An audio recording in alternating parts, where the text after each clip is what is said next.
নষ্ট হয়ে যাবে।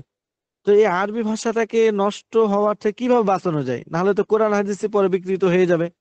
তো কিভাবে এই কোরআন এবং হাদিসের ভাষা আরবি ভাষাটাকে রক্ষা করা যায়, এর লক্ষ্যে উনি তখন আবুল আসওয়াদ দুয়াইলি, একজন উনার শাগরিদ, উনাকে বললেন যে তুমি এমন কিছু নীতিমালা রচনা করো আরবি, হ্যাঁ, যে নীতিমালাগুলো মানুষে যদি ফলো করে তাহলে সঠিকভাবে আরবি ভাষাটাকে সে উচ্চারণ করবে, জবরজের পেশগুলো সঠিকভাবে দিবে।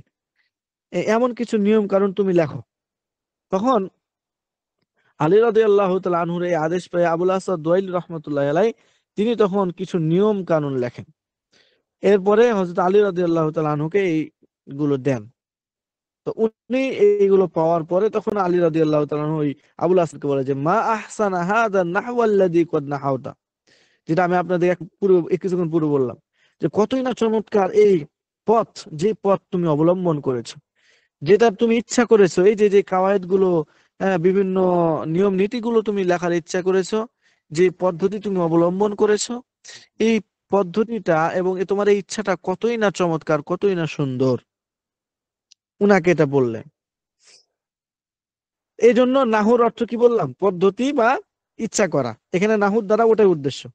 তিনি যেহেতু ইচ্ছা করছেন এবং এই কাওয়ায়েদ গুলো লিখছেন, এটা তখন থেকে এটাকে নাহু করে নামকরণ করে দেওয়া হয়েছে। তাহলে আহ আলী রাদিয়াল্লাহু তাআলা আনহুর ইশারাতেই এই কাওয়ায়েদ গুলো রচনা করা হয়। ঠিক আছে? জি।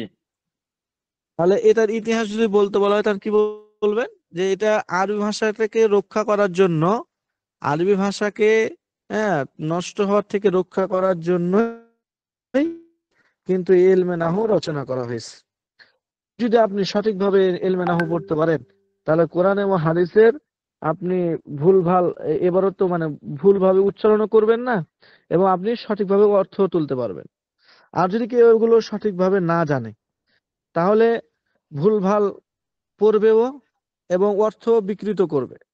যেমনটা বিভিন্ন আলিয়া মাদ্রাসায় আমাদের দেখা যায়, তারা সঠিকভাবে মজবুত ভাবে এই ইলমে নাহু পড়ে না, যার কারণে হাদিস উচ্চারণ করলে ভুলভাল হাদিস বলে, ঠিকভাবে জবরজের পেশ মানে ঠিকভাবে বলতে পারে না। আবার দেখা যায় অর্থ অনেক সময় ভুলভাল বলে, বাংলা থেকে মুখস্থ করে আসছে, কারণ বাংলাতে যেভাবে আছে ওভাবে অনেক সময় মনে থাকে না, ভুলভাল অর্থ করে। কিন্তু ভালো আলেম হলে সে এই কাজটা করতো না। তো আমরা ইনশাআল্লাহ এখানে এমন ভাবে শিখবো যাতে করে আমরা সুন্দরভাবে সঠিকভাবে উচ্চারণও করতে পারি, অর্থ সঠিকভাবে তুলতে পারি। তাহলে বোঝা গেল এখান থেকে যে প্রধান মুদাউবিন আউয়াল বা প্রথম প্রথম সংকলক হলো হযরত আলী, আর তার সহযোগী হলো আবুল আসওয়াদ দুয়াইরি, বা ওনাকে মুদাউবিন সানি বলা হবে। তাহলে প্রথম সংকলক কে? হযরতে আলী রাদিয়াল্লাহু আলী আনহু, রাদিয়াল্লাহু তাআলা আনহু। ওনার শিষ্য হ্যাঁ, আর আবুল দ্বিতীয় আসাদ সংকলক ওয়ালি। দুয়াইলি রহমতুল্লাহ আলাইহ। এ হলো ওয়ালি। ইলমে নাহুর সংকলনের ইতিহাস। এটা প্রয়োজনীয়তা কি, এটা শেখার প্রয়োজন কতটুকু, কতটুকু ইলমে নাহু শেখার প্রয়োজন রয়েছে, এটা বিস্তারিত আলোচনা। আমি যেহেতু এগুলো আমরা বিস্তারিত আলোচনা করতে পারবো না, সংক্ষেপে শুধু এতটুকু বলবো যে এটার অবস্থাটা হলো নাহবু ফিল কালামি কাল মিলহি ফিত তাআম, যে ইলমে নাহুটার প্রয়োজন কেমন। তো বলছে কাল মিলহি ফিত তাআম, খাবারের মধ্যে লবণের মতো।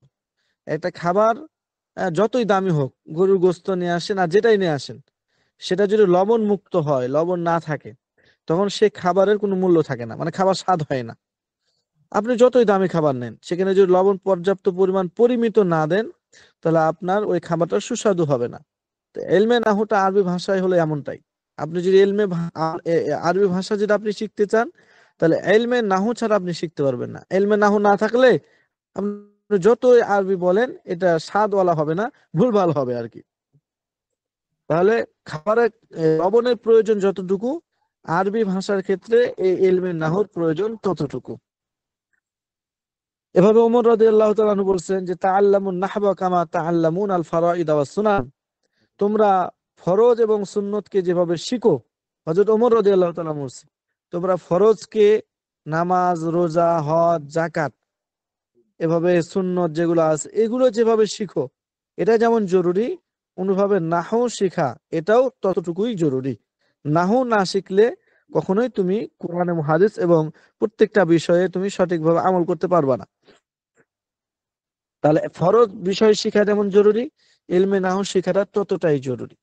এখান থেকে বুঝতে পারছি আমরা হুজুর এখানে যে একটা ইলমে নাহু অন্যান্য একটা শেখার কথা, প্রয়োজনীয়তা কতটা বেশি। হুজুর হ্যাঁ। এখানে একটা হুম কথা, যে আলী রাদিয়াল্লাহু আনহু থেকে হেদাতুন নাহু আর ইলমে নাহুর সূচনা হলো। তো ওমর রাদিয়াল্লাহু আনহু হুম এখান থেকে ইলমে নাহুর যে শিকার কথাটা বললেন, এইটা যদি কেউ প্রশ্ন করে বসে থাকে, এটা উত্তর কি দিব? হুম কি প্রশ্ন হবে যে ওমর রাদিয়াল্লাহু তাআলা আনহু? বলে আলী রাদিয়াল্লাহু, মানে ইতিহাস হচ্ছে ইলমে নাহুর যে উম, লিখিত ভাবে যে বইটা আসলো, হ্যাঁ এটা হ্যাঁ আলী ঠিক রাদিয়াল্লাহু বুঝছি আনহু থেকে বুঝছি, হ্যাঁ সূচনা। ঠিক আছে। হ্যাঁ এটা তো হযরত আলী রাদিয়াল্লাহু তাআলা আনহু সূচনা করছে, তাই না? জি। কিন্তু এই এই যে যে এই যে আলী রাদিয়াল্লাহু তাআলা আনহু যে